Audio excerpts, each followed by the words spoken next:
Bigyan tayo manunti sa uni Apo Diyos. Nanihanan. Kapalin mo ba verses? Subli tayo di verse tayo itatay. Yamalaan tayo di verse 4. Iti 37 verse 4 iti Psalms. Lawan kayo amin, tinaimbag, agsapa tayo amin.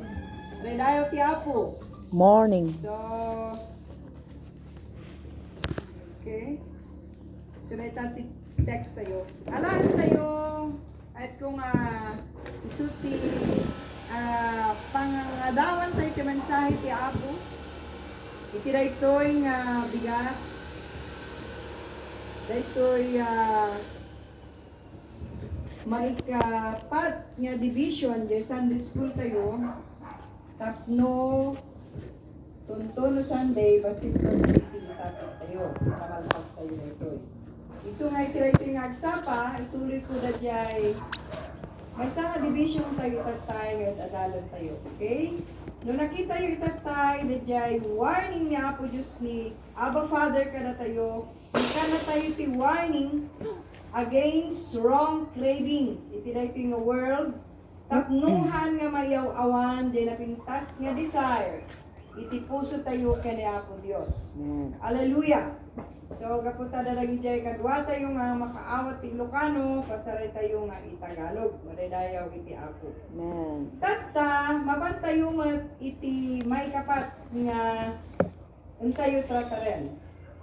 What principles lead to obtaining your heart's desires? Anya kano dagiti principles nga mangidalan kada tayo tapno ma-obtain tayo jay heart's desires nga kayat ni Apo Dios nga tayo tarigagayan maridayaw iti Apo. Okay, maban tayo text tayo ti nga bigat ijay Psalms 37 verse 4 iti Tagalog version. No, ada ti Tagalog version please. Pakikabil mo dita tapno mas maawatan tayo. Kaya ada Ilocano mabalin mo ta. Okay? Sa kada kayo dito eh. Psalms 37.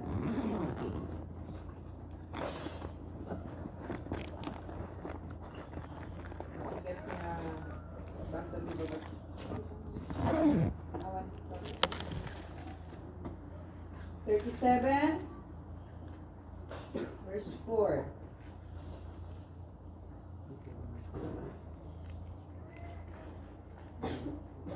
Nana ditoy, pagpakaligaya ka naman sa Panginoon. The J version ni Sister ko itatay ko na niya. At bibigyan ka niya ng nasa iyong puso. Kaya't nasawan nga, isunat ti pangalaang iti ragsak mo kuma. Siyay. Okay, delight yourself in the Lord. Siyay. Delight yourself also in the Lord, and He shall give you the desires of your heart. Okay, agkararag tayo Apo, tiliting agsapa, yaman kami tikandami amin. At ito iti anak mo, malikot tiliting at church.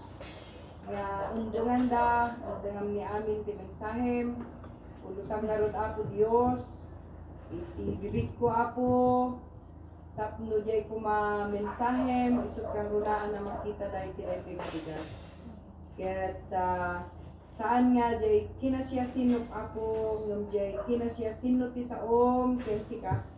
So kumaapo Diyos, iti kang runaan na makita mi, gaputa si kati perfecto nga Diyos, ngawan pagkukurangan na. Amumi Apo nga da mensahim kada kami tinay nga bigat, nga tuloy ti mensahim kada kami Apo kabayatan at Sunday school kami. Kaya tapo ikararag mi Apo Diyos tapno lawlawagampay daytoy. Kaya't mo nga agbalin nga tarikagay iti puso mi ti panagbalin mi nga anak mo ti tirabaw iti daga. Apo idawat mi ti panakabalin ti Espiritu Santo. Kasi kakadi Apo iti agtignay ken agsao kada kami. Ikaw Panginoon ang mamagitan sa aming kalagitnaan upang ikaw ang maluwalhati at maitaas sa kalagitnaan ito, O Diyos. And hayaan mo nga, O God, ng iyong banal na Espiritu ay patuloy na mangusap sa amin sa pamamagitan ng iyong salita. At Lord, salamat po, ang lahat ng ito ay aming ibinibigay at ay tinataas sa iyo sa pangalan ng aming Panginoong Jesus. Amen. Amen. So, sa umagang ito mga kapatid, ulitin ko sa inyo, sabi niya, delight yourself also in the Lord, and He shall give you the desire of your heart. Ayan. What principles lead to obtaining your heart's desires? First, letter A, yun, binasa natin. Delight yourself in the Lord. Hanapin mo sa Kanya yung joy ng buhay mo. O yung tinukoy natin kanina na dapat ang bawat Kristiyano, ang kaligayahan nila ay nasa Panginoon. Hallelujah. Amen? Amen. Kasi yung one na pinag-aralan natin kanina, mga warnings na ibinigay sa atin, na kapag ang puso ng Kristiyano o ng bawat mananampalataya ay malayo sa Panginoon, sumasama yung desire ng kanilang puso. Hindi nila nalalaman kung ano yung mga bagay na nais ng Diyos dahil ang puso nila ay malayo sa Panginoon. Ito ay nagmimistulang katulad din natin yung mga taong walang Kristo at hindi Kristiyano sa mundong ito. Wala tayong pagkakaiba. Kaya nga sa atin na mga Kristiyano at nagsasabing mananampalataya ng Panginoon sa church na ito, ay sinasabi ng Panginoon sa atin sa umagang ito na dapat tayong lahat para magkaroon at magawa natin ang unang principles na maglilid sa atin to obtaining our heart's desires. Delight yourselves in the Lord. Hallelujah. Amen? Maliwanag po ba yun, mga kapatid? Amen. Magpakaligaya ka naman sa Panginoon, sabi niya. Be joyful in the Lord. O delight yourselves in God. Huwag sa kung anong bagay sa mundo ito. Pansamantala lang ang kaligayahan na nandito sa lupa. Maaaring mapasaya ka. Pumunta ka sa isang masasarap na kainan, lalo na sa mga masarap ang craving sila, appetite nila. Kumain ka ng gusto mo, sapat ba yun? Mga 30 minutes. 1 hour kanyang mapapaligaya dahil sa kabusugan. Pero after that, may lungkot pa rin sa puso natin. Parang may kulang. Laging may kulang. Di ba? Sino sa inyo nasasatisfied dahil sa pagkasama mo ang mga kaibigan mo, parang wala nang kulang? Hindi ba kahit kasama mo ang kaibigan mo, kahit kasama mo ang marami mong mga kayamanan sa mundong ito, ay parang may kulang pa rin? Kasi ang soul, ang siyang nagbibigay ng tunay na kaligayahan sa buhay ng isang tao. Pag ang isang kaluluwa ay wala si Kristo, pag ang isang kaluluwa ay hindi pinamumugaran ng Espiritu ng Diyos sa kanyang buhay, ang kaluluwang ito o ang isang taong ito ay may kulang sa kanyang kaligayahan dahil wala ang Diyos sa kanyang buhay. Amen po ba? Amen. Kaya nga, iniuutos sa atin, maging si Psalmist David na sumulat nito, na kailangan ang taong may Diyos, sabi niya, ang taong naniniwala kay Kristo ay dapat nating i-delight ang ating buhay sa Panginoong Jesucristo na siyang tagapagligtas natin. Glory to His name.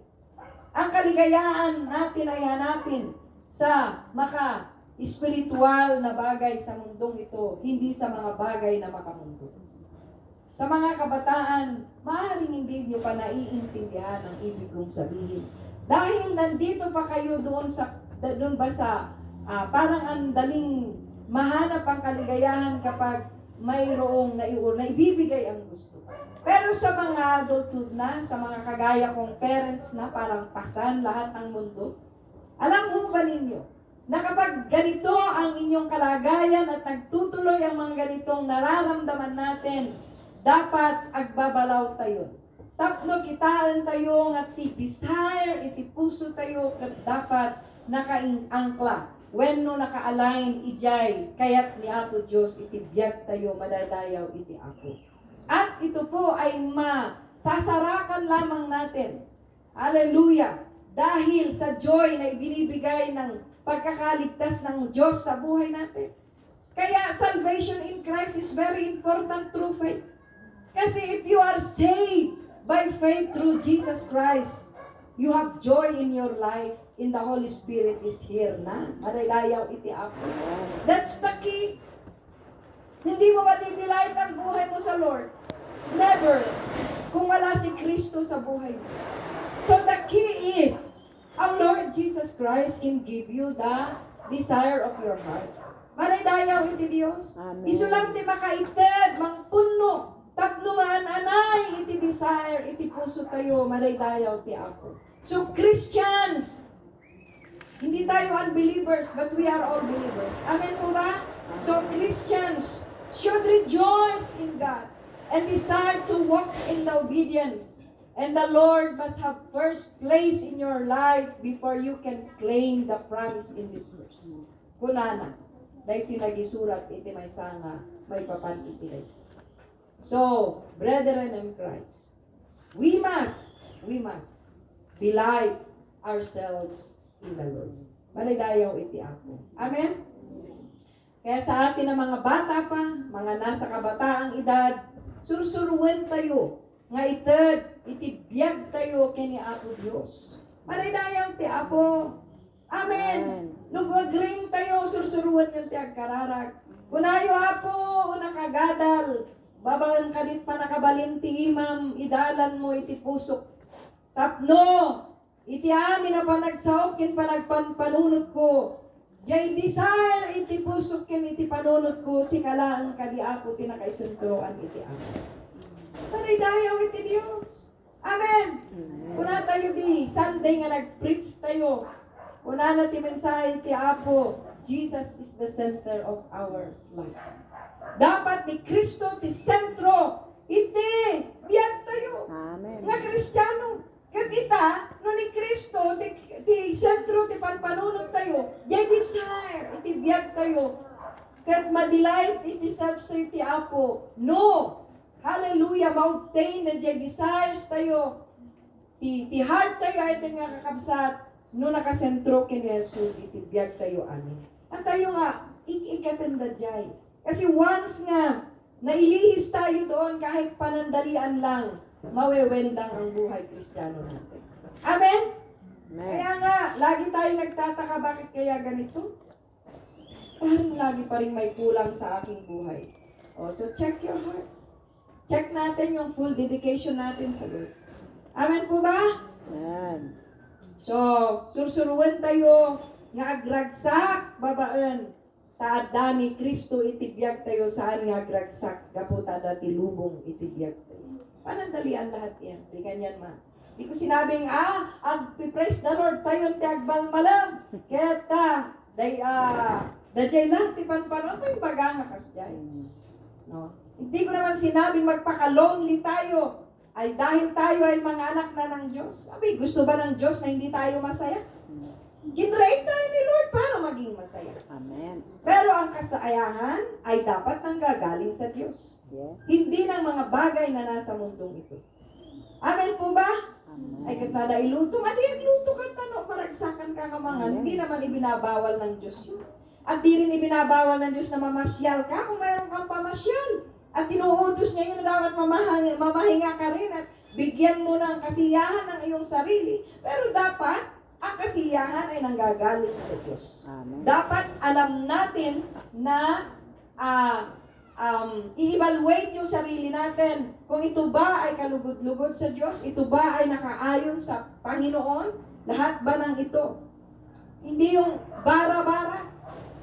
No? Dapat kita di amin nga banag nga raramidem nga dak madiferensya tayo between believers and unbelievers. Kasjay, tapno ma-delight tayo nga nalaing, iti bibiyag tayo kini Apo Diyos maridayaw iti Apo. Amen? Amen. And the next is, commit your way to the Lord. Hanga kumpurmita pangikumkumitaran tayo, kap magbalin tayo nga sikat, mabigbig-big, amuyo, adultikas jay, itinayping nga dugo. Maraming kasikatan na hinahanap sa mundo ito. Amuyo, kunadya may sanga, mga kasama. Di kasikatan, panandalian lang. Madaling mawala. Ay, isipin nyo nga naman si Ecclesiastes. Sabi ni Solomon, meron pa bang nakakaalala sa inyo yung pinakasikat noong taong 13 centuries? Wala na halos. O 18th centuries, lapit-lapit natin. Ha? Lapit-lapit natin. May nakakaalala pa ba sa mundong ito? Wala na. Lahat ay nakakalimutan. O lapit-lapit natin, 1905. Sino ba sikat nun? Hindi ko na rin maalala. Wala akong alam. O lapit-lapit natin, 1950s. Sino ba? Elvis Presley. Yun lang naman ang naabutan ko. Sino yung mga sikat ng mga panahon na yun? Ang kasikatan nila ay panandalian lang. Tama nga, nagpunyagi sila para sumikat.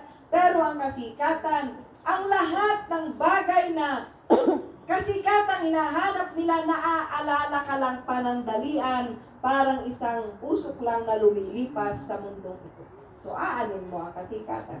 Kung ang lahat naman pala ay kawaw, awan, malipatan da ka. Na tayo, si generation natin, after 50 years, maaalala pa ba tayo? Guni-guni na lang tayo. Di ba? Isa na lang tayong nakaraang istorya ng buhay at hindi na nga tayo ma-acknowledge sa mga bata pang darating. So, ganyan ang buhay. Panandalian lang. Kaya, sa mundong ito, young people, adult, o being, commit your ways to the Lord. Dapat matuto nating ikumitar, ited, dagiti amin na daldalan tayo kini Apo Diyos. Habang maaga pa. Habang nandito pa tayo sa mundong ito, enjoying our lives, nga agbibiyag, agserbi iti Apo, amo tayo di agserbi, amo tayo di banag makaadayo kini Apo Diyos, kindi makaayas asideg iti Apo. Build upon tayo, tibiyag tayo, nga naasideg kini Apo Diyos. Nga nadyay dalan tayo kat hindi paliko, hindi pa, kung hindi, sana yung lahat ng iniisip natin concerning the desires of our lives, hallelujah, nakakommit sa Panginoon. Dun sa way na gusto ng Lord sa buhay natin. Ang dami nating gusto. Ang dami nating gustong daanan. Pero tiyakin natin na ang ating dadaanan ay daan na kagustuhan ng Diyos sa buhay natin. Pag, sabi nga, dun sa Psalms 37 verse 5. Ito yung natin, main text, no? Nang sarakang hanay, Jay. Jay Iloka, ay English ko na, commit your way to the Lord. Trust also in Him. No i-commit mo, tibiyag mo, kini Apo Diyos, agtalakamot nga rod kanyana. And He shall bring it to pass. Parang dayaw iti Apo. Hallelujah! Nalawag ba sa ni Apo Diyos si Jay? Amen? Yes, very clear. Kunana dyan 37 verse 5. Ihabilin mo ang iyong lakad sa Panginoon.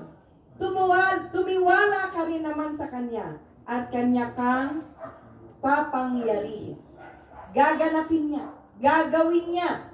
Kung ina-acknowledge mo na siya ang maglilid sa way mo o sa daan mo.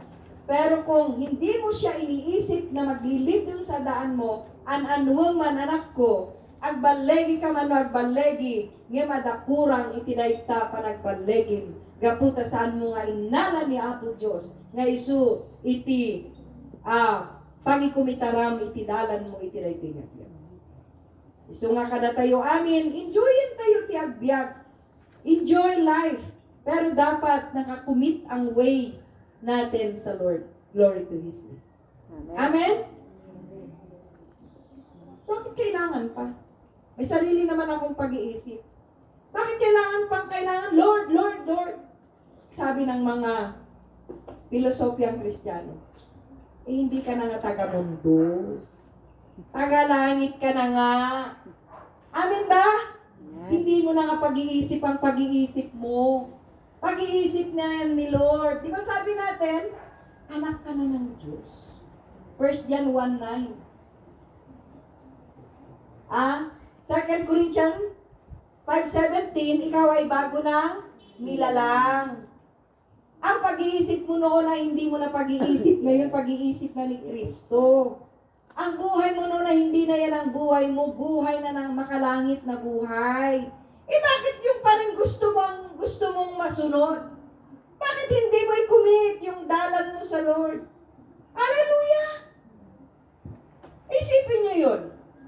Noon na gano'n ang hindi pa natin naiintindihan pero pinaiintindi sa atin ng Panginoon na tayo bagong nilalang na. Na kay Kristo na tayo, bagong buhay na tayo kay Kristo. Dapat kung ano ang gusto ng Diyos mo, the Lord of Lords, the King of Kings, yun na ang mag-ahari sa iyo. Amen. Commit your ways to the Lord, trust also in Him. Pag nag-commit ka, magtiwala ka na siya ang maglilid sa buhay mo. Di ba, Christian? Ganun yun? Amen? Dapat samahan mo ng pagtitiwala. Lord, ikukomit ko ang aking pangarap, ang aking goal, ang aking girlfriend, ang aking boyfriend sa iyo. Diyan ang aking pag-aasawa this year, Lord. And JR, ikukomit ko sa iyo, Lord, ang lahat ng ito. Hallelujah. And magtitiwala ko that you will provide everything. Amen. Sa magiging anak namin at sa aming kapu-apuhan, ikaw, Panginoon, maghari sa pamilyang ito na aming bubuuin. You see? If you commit your future, yung buhay mo sa Diyos, isasama mo siya, ibibigay mo sa Kanya lahat. Siya ang magbabanag nun. Siya ang magpapatungpal nun.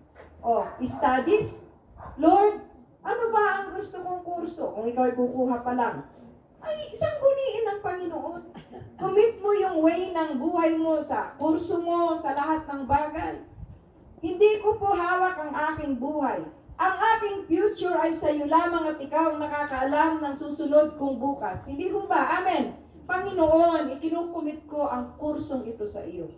Ito naman po ang aking passion at gustong gawin. Pagpalain mo po at kahit sa magiging future, alam ko na isasabot mo ang aking magiging magandang trabaho. May pagtitiwala na yung ikukumit mo sa Kanya, isasakatuparan ng Diyos sa hinaharap na buhay. Amen! Business, Panginoon, kinukumit ko pa ang business na ito. Kanakti wisdom, bigyan mo ka ng wisdom and knowledge para lahat ng mga sasagubanain ko sa business na ito ay makayanan ko dahil ibinigay ko sa iyo. So, ang Diyos sasamahan ka niya. Bibigyan ka ng wisdom, katalinuhan to drive the business. Parelayang itiapo. Ganun ang Diyos. Dakila na pag pinagtiwalaan. Ang Diyos hindi magdadalawang isip sa taong nagtitiwala sa Kanya. Biblical po yan. Wala pang tao na nagtiwala sa Diyos na pinabayaan ng Panginoon. Kailangan lang meron tayong pure na pagtitiwala sa ating puso. Amen. Hallelujah! Dapat yung puso natin talagang nagtitiwala at walang pagdadalawang isip. Yes. And the Lord, hallelujah, sabi niya dun sa last, and He shall bring it to pass. Glory to His name. Papangyarihin niya.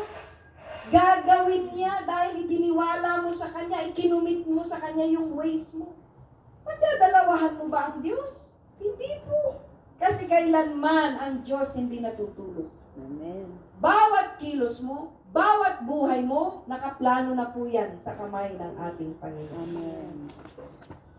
Hanapin mo lang yung purpose ng Diyos sa buhay mo.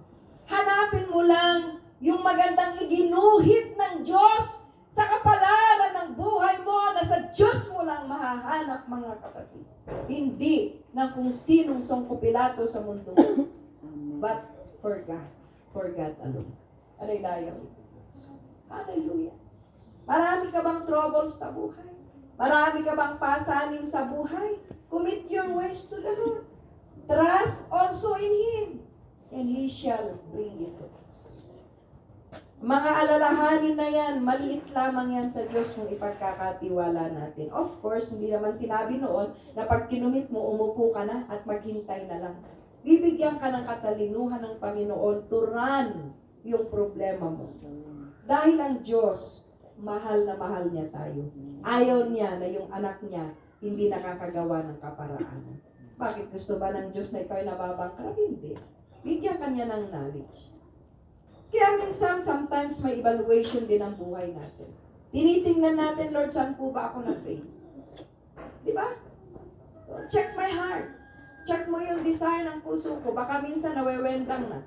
Baka wananak ako. Kasi ilala na kamanan ni Apo Diyos. Marilayaw iti Apo. Amen? Amen. So, trust and Him. Psalms 37:5. Yun din yung binigay niya sa atin. Trust also in Him. Pagtitiwala, napaka-importante. Ang daling magbitaw ng salita. Pero kung walang pagtitiwala, wala. Awan. Kais iskan na, luawan ti panagtalag iti puso kayo. So ti panagtalag, importante ayatin nga kakapsat. God is all-knowing, merciful, kind, and generous. You can trust Him with your hopes and dreams. Nyaman na kita, nga inanama man nyaman na kita nga pangarap mo iti biyag. Glory to His name. Hallelujah. Luitalag mo kini Apo Diyos. Awan ti posible kayo. May mabababa sa wala. Naiplano tibiyag mo. Hanapin mo lang yun. Nakaiplanuan itibiyag mo. Itiima ni Apo Diyos. Manaydayaw ti Apo. Hindi ko kaya yan. Mahina ako. Hindi ko kaya yan. Kasi ikaw lang ang nagsasabi na hindi mo kaya. Pag isinama mo si Lord sa lahat ng bagay, ang lahat makakaya mo dahil ang Diyos ang kasama. Kasi tinitingnan mo yung kahinaan mo.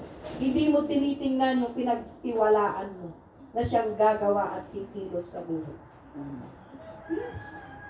Sometimes ganun tayo ng mga tao. Mas tinitingnan natin yung kahinaan natin kaysa yung maaaring gawin ng Diyos sa buhay. Kaya ka nga mahina dahil pupunan ka ng Diyos. Kung marunong ka na sana at alam mo na lahat, hindi mo na kailangan ng Diyos. Kaya sometimes, ginagawa tayo ng Diyos na mahina para yun ang punan niya sa buhay mo at sa buhay ko. Glory to His name. Amen? Amen. Amen! Amen. Sino sa inyo ang malakas na? Di na kailangan ng Diyos. Congratulations. Pero ako, talagang sa lahat, talagang hindi ako nabubuhay nang wala ang Diyos. Dahil ako ho ay isa sa anak ng Diyos na maraming kahinaan. Sabi ko nga sa inyo, pero ang Diyos mabuti sa lahat. Yeah. Trust in Him. Trust in Him. Glory to His name. Verse 1. And lastly, rest in Him. Saan mo gusto mag-rest? Rest in peace. Ha? Meron na ba kayong St. Peter? Sino sa inyong bata pa may St. Peter na hulog ng St. Peter? Lapas. Lapas. O whatever. Para ma-secure yung kanyang Kabao. Brother Jerry, may St. Peter ka na ba? Lapas o whatever? No? Kasi inahanap natin yung kapahingahan doon sa lapas. Wag naman. Natawa tayo pupunta doon. Pero at least, gagawin natin lahat ng paraan na gusto ng Diyos sa buhay natin na maka-Diyos, glory to His name, Amen. bago man lang tayo mamahinga. Yes. At lahat naman tayo talaga'y mamamahinga. Ay, sino bang nabato? At hindi mamamatay? Lahat po tayo Siya nga. mamamatay. Wala pong hindi mamamatay. Pero at least, gagawin natin yung gusto ng Diyos sa buhay. Amen. Parindayaw iti Apo. Pakapahingahan. Yun na sa inyo, ngawit na ngawit. Mabigat ang kanyang balikat. Parang pasa ng mundo sa tuwing masasalubong ko. Sino sa inyo ang may ganong pangyayari sa buhay ngayon? Nakaraan. Hindi ko po kayo kayang tulungan. Nung nakaraan. Pero si Jesus, tutulungan ka niya. Si Amen. Pastora Bioli, isa yan. Sa nakita kong pasan ng mundo nung nakaraan. Pero ngayon maluwalhati na kanyang ngiti. Amen. Maluwalhati na kasi sabi nga niya doon sa binasin natin kanina, makapangyayari ang Diyos doon sa pinagpipray mo, sa kinukumit mo kung ipinagkakatiwala mo ng lubusan. Amen. At kung maniniwala ka, mangyayari yun, may ngiti ka ng tagumpay. Glory to His name. Amen? Glory to O, sino God. sumusunod sa inyo kay Pastora Bioli na may mga kabigatan dyan? Meron ba? Meron pa bang mabigat? Pag pinasan mo yan, talagang mabibigatan ka. Ano sabi ng Panginoon? Cast all your cares upon Him, for He cares for you. Doblihin natin, Matthew 11:28. Lahat ng nabibigatan, lahat ng may mga pasanin, matuto kayong ibigay sa akin. Sabi niyang ating Panginoong Kristo, pero ang hirap sa ating mga Kristiyano, ibinibigay na nga yung isang kamay ng Panginoon, pilit pa rin natin pinapasan yung mga problema natin. Itay tapaya lang arot ti Apo, ti pangitidan tayo nga, idinidat man natin. So, nasaan ang kamalian? Sa Diyos ba o sa tao? Sa tao. Pero bakit laging sinisisi ng tao ang Diyos? Apo! Apay-aya, Apo! Apo! Sa Apo. Kasi, hindi natin nakikita na nakatapayan na yung iman niya, pero sinasarili pala natin. Huwag tayo maging selfish, bigyan natin sa Panginoon ang ating mga kabigatan. At Kanya tayong pagagaanin. Hallelujah! Amen? Amen! Amen. Di yung nga ba? Masarap mabuhay ng walang kabigatan. Kaya nga sabi niya doon, ayaw ko na yung anak ko nabibigatan. Kaya, andito ako na Diyos para kapag mayroon kayong bigat, ibigay niyo sa akin ang mga kapasanan niyo at kayo'y aking pagpapahingahin. I will give you rest. Ano ba't magkakapatayin kayo? Tapos din na kayo. Hindi naman yung rest na sinasabi. Pagka masabi ko nga, Brother Jerry, darating tayo sa St. Peter. Wala namang problema. Dahil talaga namang lahat tayo ay nakaplano na may death na haharapin. But not now, Lord. Wala tayo kailang matayo. Mutod tayo kailang Apo saan po ma. Yan. Ngamatli, sararabin tayo, tipart tayo, ti Apo. Tapno, tunudum tanda jay, eternal rest. Naragsak tayo lahat. Malay dayo ti Apo, magtituktukuyin ti Apo ita. Psalms 37 verse 7. Kitaan tayo na jay, 37. Di tayo umaalis. Verse 7. Ikaw ay magpahinga sa Panginoon. Oh, katawag sa surab yun. Ikaw ay magpahinga sa Panginoon at maghinay kang may pagtitiis sa Kanya. Huwag kang mabalisa ng dahil sa Kanyang gumiginhawa sa Huwag kang mabalisa ng dahil sa Kanya na gumiginhawa sa Kanyang lakad. Dahil sa lalaki na nakapangyayari ng mga masamang katha. Malalim, ibig niya sabihin. Sabi niya, rest in the Lord and wait patiently for Him. Diligent. Fret not yourselves because of him who prospers in his way, because of the man who brings wicked devices. Resting in the Lord means trusting Him to answer prayers in His timing of transform your dreams so they conform to His will. Minsan, masyado tayong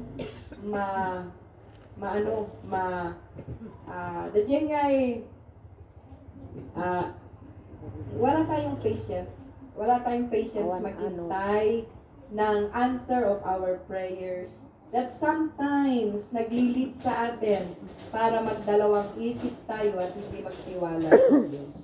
Kaya naman pala ibinigay ng Panginoon itong salita niya na ito para matuto tayong mag-rest sa Kanya. Patiently waiting the answer of our prayers. Hallelujah, amen? Huwag tayong magmadali. Nukunan ni Apo Diyos nga, wait. We must wait. Wait patiently for God, for the Lord. Hallelujah. Diyan lang 7 pinangibaga na itjay. Jesus waited 3 decades before beginning His 3 years ministry on earth, according to His example. Waiting is one of the key principle of Christian living. Matuto tayong maghintay. Ang lagi mong sasabihin ganito, ginawa ko na to sa buhay ko yan. Dumating ako dun sa time na parang puro dark lahat. Puro dark. So sabi ko, Lord, kung may darkness, merong light. No ada ti Satanas, ada Dios. No ada darkness, ada na impact.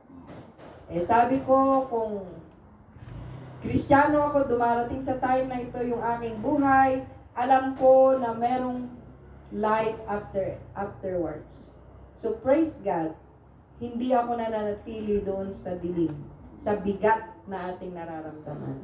May kapahingahan na ibibigay ang Diyos. Kung wala pang answer ang ating mga prayers sa isinasamo natin sa Panginoon, matuto po tayong maghintay sa tamang panahon. Ibibigay niya yung kapahingahang hinahanap ng ating puso. Amen.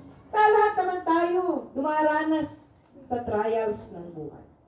Dumaranas sa mga kapighatian ng buhay. Pagka minalas-malas, kamalasan ng buhay. Sabi nila, wala daw malas. Pero in Kawikaan, may malas na binanggit. Hindi lahat ng araw Holy Week. Mayroon din pong Pasko. Kaya kung ikaw ngayon nagdaranas ka ng pagkalugi saan? Sa lahat ng bagay, lugi mo sa anak mo dahil hindi mo makita yung lahat ng mga gusto mo sanang mangyari, pero ang Diyos hindi natutulog. I know, hindi lahat ng oras, ganon ang ating sinasapit. Amen. Meron din kaligayahang ibibigay ang Diyos. Always remember na, alam nyo, kung merong pighati na nararamdaman yung buhay natin sa kasalukuyan, hindi gusto ng Diyos na lagi ka nagpipikit.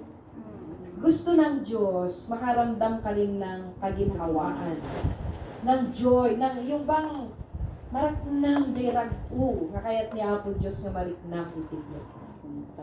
So find your way, adi. Babalong titulong ni Apo Diyos, and ti Espiritu ti Apo tapno manartaras mo nga masarap. Ket no awan pa'y, hallelujah, matuto kang maghintay. Sa tamang panahon, ay bibigay ng Diyos sa buhay ng bawat isa sa amin, sa atin. Glory to Jesus. Amen. Hallelujah, wait patiently for Him. Matukan kayon ba, kawan ni Apo Jesus? Angahan nga umay? Ang dajay, tinitiral. Kaibaga-baga tayo ngamin, nuibaga na nga wait patiently for Him, ay dajay ay lang ni Kristo, ti makikita tayo. Ti amin dajay, ti kaya't nga sa uwan kakapsat, matuto tayong maghintay sa lahat ng bagay, maging sa tugon ng panalangin natin. Amen.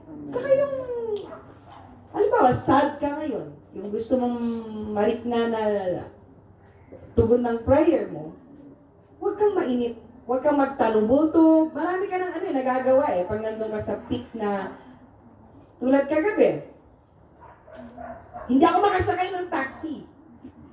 Halos past 10 na akong nakahugas ng aming mga nagamit doon sa pwesto. So mag-isa ko lang, mahirap pa gawin lahat yon. So inabot ako ng 10. Naglalakad ako, hindi ako makasakay ng taxi. Hirap sumakay. So naglakad na ako, naghintay muna ako ng 10 minutes doon sa ospital. Sa may Notre Dame, wala pa rin. So naglakad ako. Paano ka makakapara ng taxi?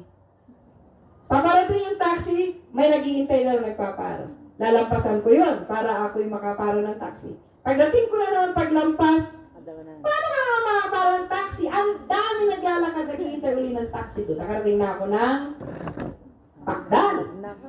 Hanggang sa nakarating na ako ng Teacher's Camp. Puro ganun, puro tao. Ang dami-dami nag-aantay ng taxi kasi Sabado kahapon. Ang hirap mag-taxi. Wala naman sila yung sasakyan at nandun sa Olongapo. Ginamit nila. Sino susundo sa akin? Di nga. Di ko naalala si Ice. Kaya nagpasundo sana ako. Alas 11 ng gabi, naglalakad pa rin ako. Gusto ko na talagang magalit. Sabi mo, Lord, sabot mo ti paglugana. Kamay nga gana, itatakot awan. Matuto kang Naubos na yung patience ko. Pero sabi ng Panginoon pa, hindi ko pinutol yung paa mo. Nakakauwi ka pa rin. Ay, tama nga naman. Kasi kung pinutol ni Lord yung paa ko, tuluyan ako, hindi makakauwi. Meron pa rin naman palang paraan. May paanga naman pala ako para lumakad. Hanggang sa marating ko ang country club. O, hindi ka sarap matulog. Walang gising sa pagod matulog. 2 gabi ho yun. Nakaraang gabi na naman. Ganun. Buti nakasakay ako doon sa teacher's camp. Doon sa may St. Joseph. Doon sa may, yung White House. Doon ako nakasakay. Malakas naman ang ulan nun. Kaya mahirap ang taxi. So, minsan ang dami, no? Doon sa, minsan, pag we wait natin, akala natin, napabayaan na tayo ng Diyos. Daming struggles na, araw na, kinu-question na natin ang Panginoon. Lord, totoo bang may Diyos? Bakit ganito? Bakit parang sa akin ay sinaboy lahat ng kamalasan? Totoo kayang may Diyos? Nasaan ka, Lord? Ayan, marami tayong tanong na kung minsan, tesen na tayo ni Apo Diyos. So, kasano tayo talaga agtalit ni Apo. Nagpayag mo turn. Lagi niya answer ti prayer. Oo, kanak Apo. Kung nakumamot nga magbag na nga, nabano-bano nga lang, magbag na ako lang. Pwedingan nga na ako nga makaabot ito'y balay, nakita dyan sa wala di. Salamat na, dapay sa kakagpay. Talangbot nga taksi, ti paraan, tapno makasangkot kay ije balay mo. Kat no pinutod mo ti saka, kay ije po nabisa. May kidusak ije ta na pila, diyan ako nga po nakapaglasan. Thankful pa rin ako sa Lord. Ganun pala, kaya nung binabasa ko to nung umaga, sabi ko, oo nga, dami talagang struggle. Pag nandun na tayo, doon sa parang hindi na natin makuha agad yung answer ng ating prayer. Dami ng question, dami ng pagdadalaw. But, dapat yun ang dapat bantayan natin. Bantayan natin dahil doon umaatake ang kaaway. Doon umaatake si Satan para bigyan tayo ng 2x2. Pagdadalawang isip. At yung parang feel natin na pinabayaan na tayo ng Diyos, may na doon, pity, kinakaawaan mo na yung sarili mo, ramdam mo na, pinapabayaan ka na, pero back to the Word of God. Bumalik ka sa salita ng Diyos, sabi niya, ang Diyos di kanya pinababayaan. Ang gusto na niyang ituro sa'yo, matuto kang maghintay. Hallelujah, amen? At sumunod, sabi ni Pastora. Parang si Jesus, di ba? Si Jesus, nakita natin napakagandang example pagdating sa patience ng paghihintay. So sana po mga kapatid, ang salita ng Panginoon sa atin ay nakatulong para po ang mga principles na ito ang siyang mag-lead sa atin to obtaining our heart's desires na kalugod-lugod sa harapan ng ating Diyos. At ang hindi po tayo mawala doon sa daan gusto ng Diyos na gawin natin. At masigurado na yung heart natin, yung desires ng puso natin, ay nakakalugod sa ating Panginoon. Amen po ba? Amen. Tayo pong lahat ay tumayo at manalangin sa umaga. Hallelujah. Dakilang Diyos ito. Maraming salamat.